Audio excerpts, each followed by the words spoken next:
До 2024 года Ингушетия будет участвовать во всех 12 национальных проектах, общий объем финансирования которых составляет более 13 триллионов рублей. Благодаря поддержке федерального центра республика значительно продвинется в развитии по самым различным направлениям.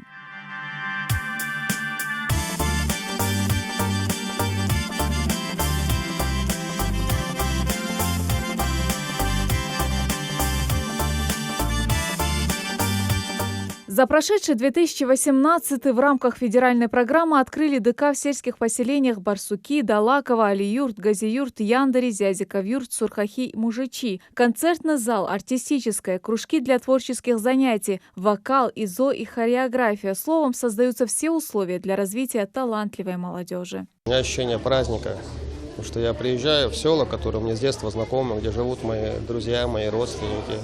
И я понимаю, что здесь появляются возможности, которых до сих пор не было. Становятся полноценные, цивилизованные, современные поселения, в которых люди могут абсолютно гармонично, самодостаточно развиваться.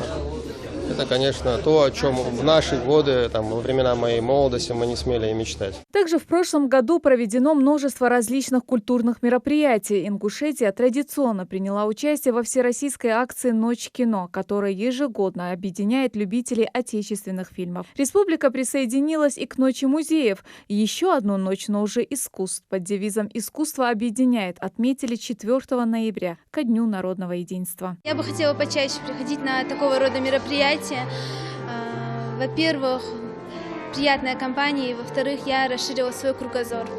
Увидела много красивых произведений, увидела, как люди творчески развиты, и мне есть на что равняться и к чему идти. На смену 2018 года добровольца текущий год в нашей стране объявлен годом театра. 16 декабря прошлого года во всех регионах страны прошли торжественные церемонии открытия. По-настоящему всеобщий праздник, не знающий ни национальных, ни религиозных границ, в Ингушетии объявила актриса театра и кино Виктория Тарасова. Год 2019. Объявляю открытым год театра!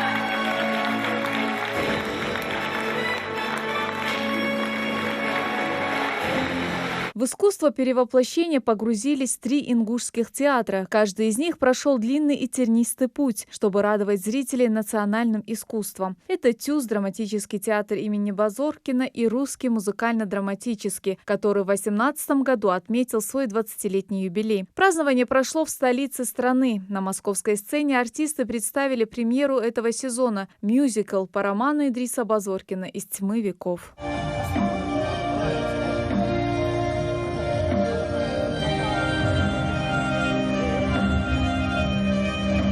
Спектакль мы этот не случайно обозначили к юбилею театра, так как это был самый первый наш спектакль вообще нашей труппы. Той труппы, с которой сформировался, вообще образовался наш театр. Это были выпускники Щукинского училища, курс театр-студия, Ингушская национальная студия. Это был наш дипломный спектакль. И этот спектакль являлся на протяжении всех лет визитной карточкой нашего театра. Я давно хотел, чтобы был музыкальный спектакль в Ингушетии. Это, я надеюсь, только начало, потому что мы изменили название сколько-то лет тому назад на музыкальный, добавили в него музыкальный театр.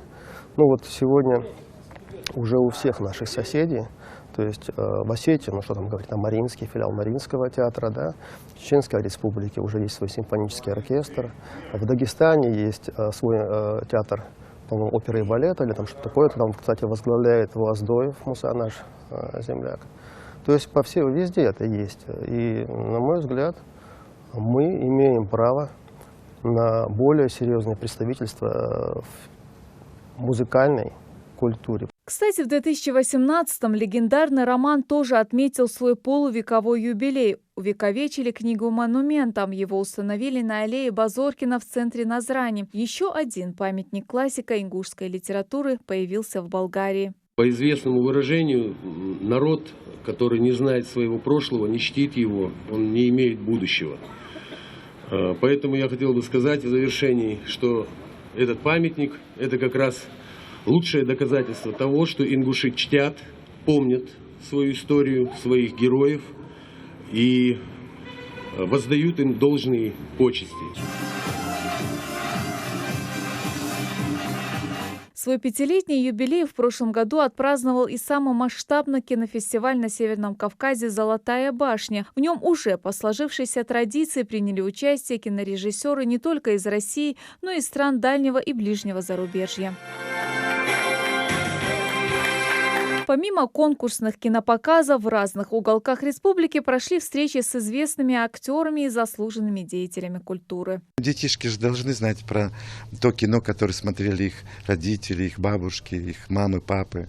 Вот, и я им напоминаю об этих фильмах, в которых я снимался когда-то. В рамках кинофестиваля заговорили и о проекте создания Северокавказской киностудии. Зампред Союза кинематографистов России сообщил о достигнутой договоренности с руководством Всероссийского института кинематографии о создании дополнительного курса для абитуриентов из Северного Кавказа. Набор будет вестись уже с этого года. Ингушские абитуриенты смогут проявить себя и в Академии известного режиссера Никиты Михалкова. 2018 год в сфере культуры выдался действительно юбилейным. Круглую дату отметил и ансамбль народного танца «Ингушетия» – 25 лет на сцене. Я желаю коллективу и любителям хореографии всего самого наилучшего. Желаю, чтобы у них всегда был полный зал у коллектива, чтобы им всегда аплодировали. Пока есть республика, пока есть наш народ, ансамбль всегда будет актуален. Четвертьвековой юбилей отметил и Государственный архив Ингушетии. За 25 лет Госархив пополнился многочисленными материалами, самыми знаменательными событиями из жизни региона. Хранители истории отметили праздничную дату международной конференции, на которую съехались более 100 архивистов, работников музеев и библиотекарей из 35 регионов России и стран ближнего зарубежья. Я надеюсь, что итогом этой конференции станет, скажем так, и повышение статуса нашего архивного дела республики в целом, и налаживание тесных взаимодействий, контактов с другими регионами, как архивистами, так и научным сообществом других регионов. Также в республике зарождается и мультипликация. Так, в 2018 году знаменитый король Лев впервые заговорил на ингушском языке. Прежде на ингушский язык были продублированы и популярные мультфильмы «Трое из Простоквашино», «Малыш» и «Карлсон». Инициаторы проекта выбирают мультипликационные фильмы, которые уже переведены другими регионами на свой язык. Новаторская идея – это еще одна возможность популяризировать родное слово.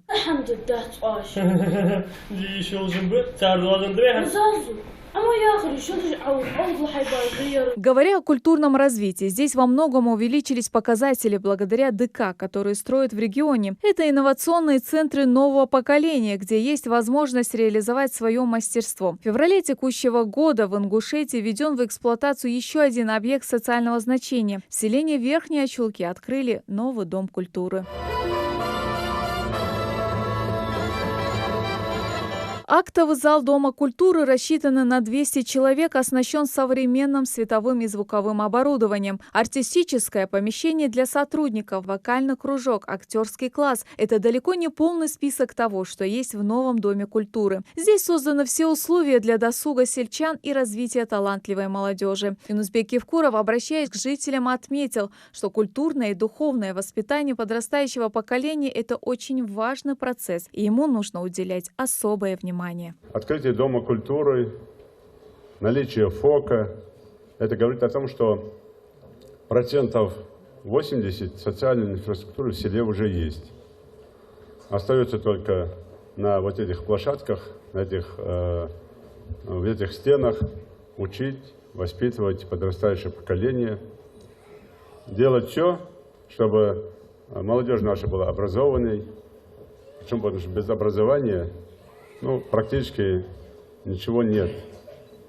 И все, что мы творим, конечно, делаем для наших детей. Также в предгорном селении Алкун в апреле открылся без преувеличения долгожданный культурный объект. Вместительный ДК распахнул двери для почетных гостей. Поздравить сельчан с новосельем приехал прибывший в республику министр культуры России Владимир Мединский и глава Ингушетии Юнусбек Евкуров. В торжественной обстановке они дали старт культурному центру. Вместе с этим очагом загорелся и огонь культурного благополучия села, над которым трудились все, начиная от руководства республики и заканчивая строителями, возводившими здания. Министр культуры России поделился: в Ингушетии запланировано строительство ряда объектов культурного развития, и федеральное ведомство готово оказать поддержку в этом направлении. В этом году мы планируем 8 домов культуры по Ингушетии новых построить, отреконструировать и открыть. Программа создания и воссоздания домов культуры в республике у нас уже идет с 2016 года. Новые заявки мы будем рассматривать вплоть до конца 2024-го. Я хотел бы особо поблагодарить Юнусбека Бамангириевича, потому что в лице руководителя республики мы имеем, наверное, одного из самых искренних, болеющих за дело и заинтересованных руководителей регионов в нашей стране, которых, я, честно говоря, не знаю, вот Юнусбеку просто невозможно отказать. Он так от всего сердца переживает за каждое село, за каждое поселение своей республики, за то, чем занимаются дети, как они проводят свободное время, чтобы ни один талантливый ребенок не оказался без присмотра, чтобы каждый смог научиться чему-то доброму и хорошему. Я уверен, что под таким руководством и вместе с талантливым, трудолюбивым, замечательным ингушским народом мы еще много хорошего в республике сделаем. Вот мы сейчас с главой республики поговорили. В ближайшее время мы вместе поставим здесь кинооборудование, чтобы можно было смотреть на большом экране полноценные художественные фильмы. Сегодня, если мы смотрим по Азинскому ущелью, у нас, если там, я ошибусь, в Галашках есть, в Бузичах есть Дом культуры, здесь это Дом культуры мы открываем, в Алхастах есть, в Нестеровке есть. То есть полностью мы ущелье закрыли домами культуры. Это не только ущелье. Вообще, к концу 2022 года каждое село в республике будет таким хорошим, красивым домом культуры. В доме созданы все необходимые условия для проведения культурно-массовых мероприятий, кружковых занятий для детей и обучению народным ремеслам. Обширная библиотека, студии вокала и хореографии и, конечно, гордость ДК – большой актовый зал с современным звуковым и световым оборудованием. Обрамленная красным бархатом сцена, где с концертной программой сегодня выступают приглашенные артисты ингушской эстрады, с надеждой на то, что очень скоро в Доме культуры появятся свои творческие коллективы, чтобы уже самим выезжать с ответными визитами.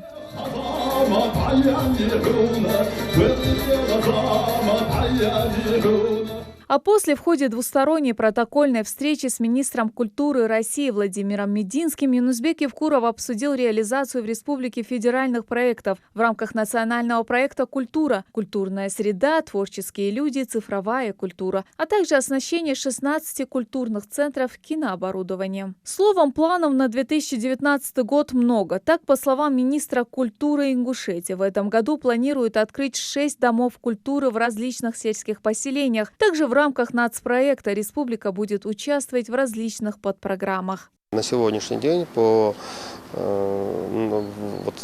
выделению средств в рамках нацпроекта наша республика лидирует. Одна из лидирующих на территории Российской Федерации. Помимо этого мы участвуем и в программе «Цифровая культура». Вот сейчас, буквально совсем недавно, получено одобрение, и нам будут выделены средства для приобретения виртуального концертного зала. То есть это на базе филармонии мы будем адаптировать, что очень удобно и интересно. То есть это такой креативный проект, сейчас не буду время занимать. Вот.